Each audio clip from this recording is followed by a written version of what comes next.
Mercedes could finally see the FIA officially announcing the new regulations for the Flexi floor and porpoising, after a real struggle the team's manager and boss went through to prove this since the start of the season. Both Red Bull and Ferrari were accused of cheating, using a tricky grey area, allowing them to raise the floor's flexibility limit to 6mm instead of 2mm, stated by the Formula 1 governing body, which gave the two teams an advantage on track, especially that Mercedes W13 was struggling with the bouncing issue. Now that the new regulations are here, both Red Bull and Ferrari's team bosses are criticizing Mercedes and furiously attacking them. But why? How could these changes be a real problem for the front teams ahead of the second part of the season? Could it be counted as an advantage for Mercedes? Stick around to know more about this. So despite the opposition from Ferrari and Red Bull, the FIA officially approved some important changes to the next championship technical rules regulations. New anti-porpoising rules for safety reasons. Nicolas Tampazis, the former Formula 1 car designer and engineer previously after the Canadian Grand Prix, proposed to raise the car's floor by 25mm and the diffuser in order to reduce the bouncing phenomena. Measures were taken by introducing a vertical bulkhead in the diffuser to help limit the porpoising. The counter-proposal was to raise the single-seaters by only 10mm. And finally,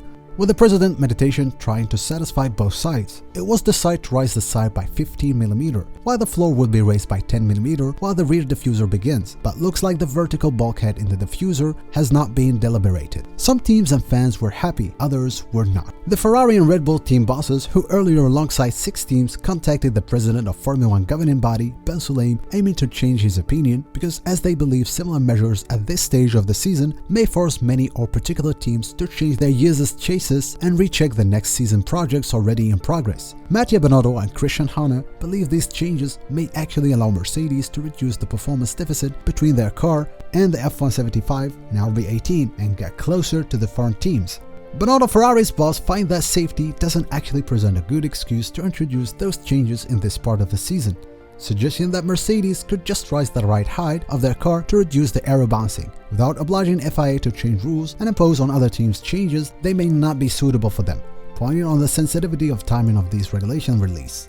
Binotto went further, saying that he, with his team's as manager, will do whatever it needs to stop them. I don't see any real reason to make changes to the technical regulation for safety reasons, especially if we look at the latest races. In addition, if the aerodynamic regulation were to change for 2023, it would be a considerable problem considering the time of the year we are in. There would be a very little time to change the concept of the new car, and I repeat, there are no reason to introduce changes to the technical regulation by citing safety reasons. So, I think it can't happen. If it does, we'll try to figure out how to stop them. Sharing almost the same opinion, the Red Bull team principal Christian Horner, in a recent interview with Racing News, Horner qualified this as a new challenge for his team, regretting these changes because according to him, this is the major element they used to be good at over the years. However, with a confident tone, Horner confirmed his team will be working hard to be up to this challenge, admitting at the same time that 15mm right height increase is in fact better. Things could have been worse if it was 25mm. 15mm is not as good as leaving it alone, but it's not as bad as the 25mm that was originally suggested. It was compromised that we're just going to have to incorporate for next year. We'll just have to deal with it and find solution. That's what we've been good at over the years, and we'll just have to do it with this challenge. Replying to these statements, and both front teams Ferrari and Red Bull warning of a possible protest, Mohammed bin Sulayem, Formula 1 governing body's president, confirmed that safety is a priority for the FIA, and these recommendations came after a long analysis made by qualified teams, including doctors and experts in different fields, and multiple discussions with drivers from different teams. Mohammed bin Sulayem accepts the fact that some teams don't share the same vision. However, he believes the FIA has the complete ability to act in such cases in order to protect drivers' physical health from injuries related to this phenomenon, confirming that changes will be introduced for the second part of the 2022 and 2023. Safety is absolutely the highest priority of the FIA. We have devoted significant time and resources to the analysis and resolution of the issue of porpoising. I have personally discussed this matter with all of the teams and drivers, and while of course there are some differences in opinion owing to varying competitive position, it is very clear that the FIA has duty to act and ensure that the drivers are not put at the undue risk of injury as a result of this phenomena. Guys, if you're enjoying this video so far, drop a like down there and consider subscribing if you like our channel's content. Christian Horner called for common sense and a bit of compromise, describing the competition after the application of these new regulations, describing it of a wacky elastic race. I think there are other tests regarding increasing the load test on the leading edge of the floor. For example, we don't want to get into some aeroelastic race that we saw the height of the floor is raised, that the elasticity becomes the flavor of the day, and we all end up chasing, wacky elastic concept. So I think it's important that the whole package in entirety is dealt with rather than cherry-picking single elements. In the other side of the ring, Toto Wolff, Mercedes team principal, replied on Red Bull boss' statement, calling him off board, confirming that he had been in a similar situation to Mercedes this year. He would ask FIA for a technical regulation change too. I think he's just bored up there at the top. That's nice for him. Of course, if you're at the front, you want to make sure nothing changes, and if you're not at the front, you want to make sure a lot of things are changing. Those are the two positions it's about. Wolff responded to Horner's claim accusing Mercedes of lobbying, saying that he does similar intervention when it comes to his team's interest, adding the FIA exactly made for this kind of issues, to organize the competition and intervene when it comes to driver safety. So he doesn't do any lobbying, he sits in the office and doesn't call anyone and just does this thing. Working with the FIA is always part of it, so I don't know what he's referring to, but in the end, we are both part of the same circuit.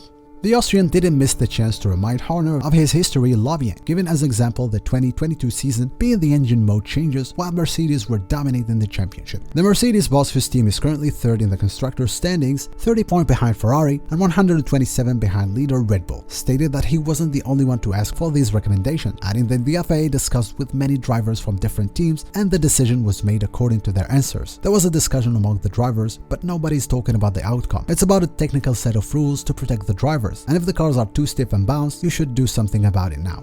Actually, this whole problem is a result of this year's car concept changes the FIA made in order to reduce dirty air produced by the old generation of the Formula 1 cars. Formula 1 governing body decided, after several technical studies, to introduce a new aerodynamic concept for 2022. I will try to simplify and shortly clarify it for you so you get to understand the source of the conflict. So this year, and for a better performance, the front wing became simpler, having wing flaps that stretch all the way to the nose, and the rear wing design was made in a way to help pushing the aerodynamic wake up and over the car following behind, with controversial big change going from fairly flat floor with a step design to the 2022 version with a deep underfloor tunnels to produce downforce through a ground effect. The FIA rules stated the wooden plank placed along the bottom of the car must have a limit of 2 mm of flexibility. This new Formula 1 car generation is the first to use ground effect in order to generate downforce, this used for the first time since 1980s. Applying this, Formula 1 cars lose 35% of their downforce when they are around 3 cars length behind another car, and up to 47% when they are about 1 car length behind, losing to 4% and 18% of downforce. So all this scenario came after the FIA received some reports talking about teams accused of having flexi floors, using a gray area to raise the 2 mm limit to 6 mm of flexibility. Now that you understand better the situation, as Mercedes fan, what is your opinion about all this? Do you think these new regulations will make the difference between the front teams? Can this be a real advantage for Mercedes during the second half of the season? Leave us a comment down below, invite your friends and Formula 1 fans around you to watch this video. If you're looking for good Formula 1 content, consider subscribing to our channel. We do our best to provide you with the newest news and updates. That was all for today. Thanks for watching. See you next time.